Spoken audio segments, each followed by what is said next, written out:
Assalamualaikum warahmatullahi wabarakatuh.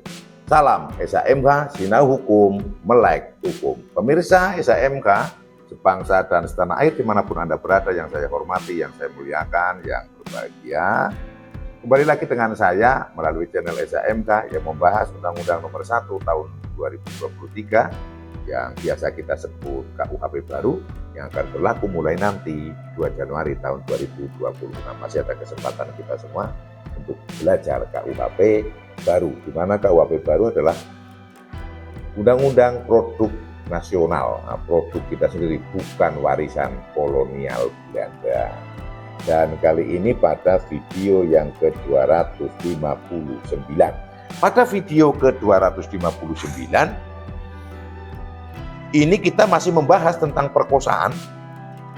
Dan bagi yang baru bergabung silakan dilihat juga supaya match ya pembahasan perkosaan dari ayat 1. Silakan dilihat video ke-255, 256, 257, 258. Dan untuk pembahasan KUHP seluruhnya ya mohon dan dipersilakan untuk nonton dari video yang pertama. Kalau yang 25, 26, 255, 256, 257, 258 itu adalah video yang membahas perkosaan. Karena perkosaan pada pasal 473 ini sebagaimana sudah saya sampaikan ada 11 ayat dan kita masih membahas pada ayat 2. Untuk kali ini adalah ayat 2 huruf D. Ayat 2 huruf D sehingga kalau digabungkan adalah termasuk tindak pidana perkosaan dipidana sebagaimana dimaksud pada ayat 1 meliputi perbuatan huruf D. Jadi perbuatan huruf D ini dianggap perkosaan.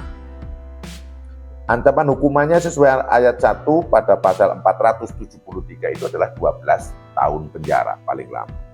Huruf D berbunyi persetubuhan dengan penyandang disabilitas mental dan atau disabilitas intelektual dengan memberi atau menjanjikan uang atau barang, menyalahgunakan wibawa yang timbul dari hubungan keadaan atau dengan penyesatan menggerakkan untuk melakukan atau membiarkan dilakukan persetubuhan dengannya, padahal tentang keadaan disabilitas itu diketahui.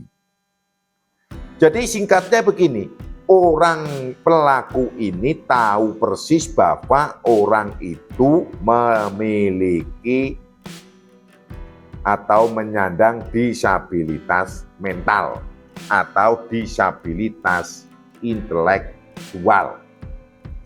Disabilitas mental ya bisa jadilah, bisa dikatakan ODGJ gitu kan. Kalau disabilitas intelektual itu ya semacam secara ekstrimnya itu ya tidak pinter atau idiot itulah ya. Mohon maaf ini saya menyebutnya ya. Mohon maaf sekali lagi untuk lebih jelasnya. Nah caranya itu macam-macam. Mau dengan memberikan janji-janji atau memberikan uang atau barang, hadiah ini kamu nanti kamu saya kasih uang nih buat jajan bla bla bla bla kan gitu.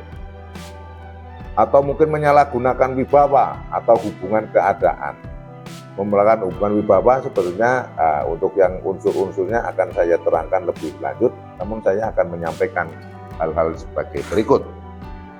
Untuk tahun kejadiannya itu saya lupa ya tahun kejadiannya itu, tapi sudah sekitar 2000-an tahunnya lah. Misalnya ya 99, misalnya 2000 ya 2000 lebih sedikit, saya lupa betul itu.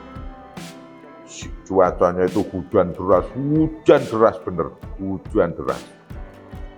Di tengah jalan itu terdengarlah suara perempuan minta tolong. Tolong, gitu kan. Sambil berteriak-teriak kasar-kasar itu loh, wis kebun binatang keluar semua. Pikirannya kan, untuk saya pikirannya itu kan, mestinya orang minta tolong kan ada kejadian, ada ribut apa, dilihat karena hujan itu kan, nggak kelihatan betul. Ternyata apa? Orangnya itu tiduran di tengah jalan. Orang itu tiduran di tengah jalan. Kemudian dua arah itu sudah karena hujan jadi merah itu ya, lebar itu. Ternyata orang itu orang hamil. yang mau melahirkan. Orang hamil yang mau melahirkan di tengah jalan dan tinggal. Ini benar ini kejadiannya. Ternyata setelah saya lihat orang itu orang gila, ODGJ.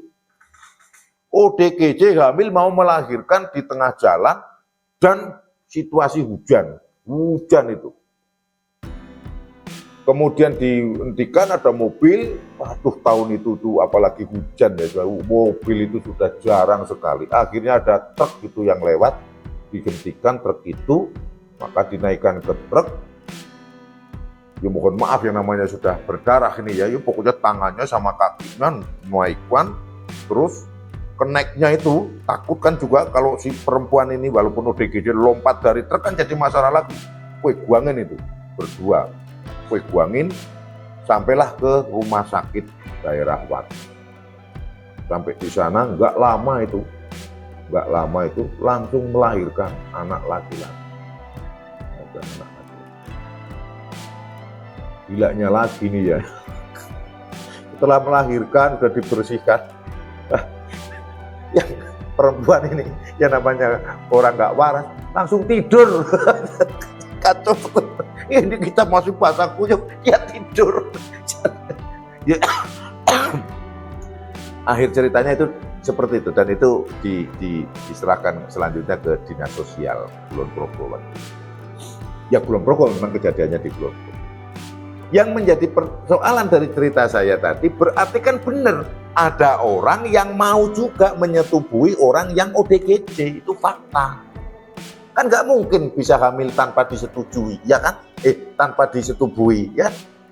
Dan itu fakta kejadian. Maka benar kalau ada yang kejadian seperti ini ada dicantumkan di pasal 473 ayat 2 huruf B ini. Karena kejadian itu ada. Apalagi mungkin loh, tidak semuanya loh. Orang ODGJ yang punya disabilitas mental atau disabilitas intelektual orangnya jelek loh.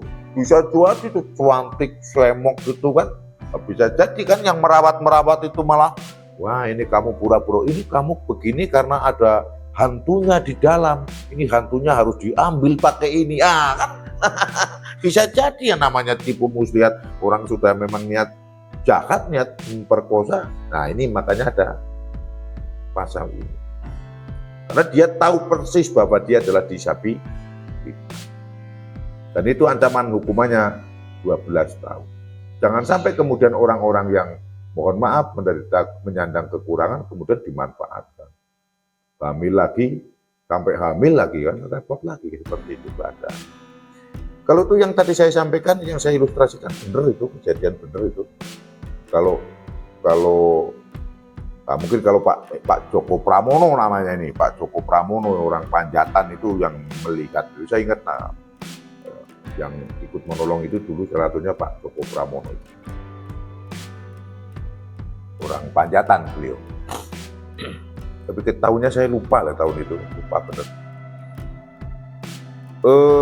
Saya pikir itu yang bisa saya sampaikan, sehingga pada inti, tadi belum saya jelaskan ya, menyalahgunakan wibawa yang timbul dari hubungan keadaan. Nah ini yang tadi saya makan, orang perawat di sebuah apalah tempat yang merawat ODGJ dan sebagainya, kan keadaannya wibawa kan, terus menyalahgunakan keadaan, menyalahgunakan hubungan keadaan itu tadi kan, dengan menyesatkan, menggerakkan untuk melakukan atau membiarkan dilakukan persetubuhan dengannya itu tadi. Wah ini karena ada hantu kamu sakit begini, karena ada hantunya, ada setannya di dalam, ada jinnya, ini jinnya harus diambil. Kan bisa jadi disetubui pakai penyesatan, itu dianggap pemerkosaan oleh pasal 473 ayat 2 huruf B dan ancaman hukumannya 12 tahun penjara. Itu yang bisa saya sampaikan pada video ke-259. Apabila ada salah dan keliru mohon dimaafkan. Berikan juga kritik yang membangun demi bagusnya, demi majunya channel SAMH. Bagi yang sudah subscribe, saya ucapkan terima kasih. Bagi yang belum, dimohon untuk subscribe channel SAMH. Dina hukum, melek hukum. Wassalamualaikum warahmatullahi wabarakatuh. Terima kasih.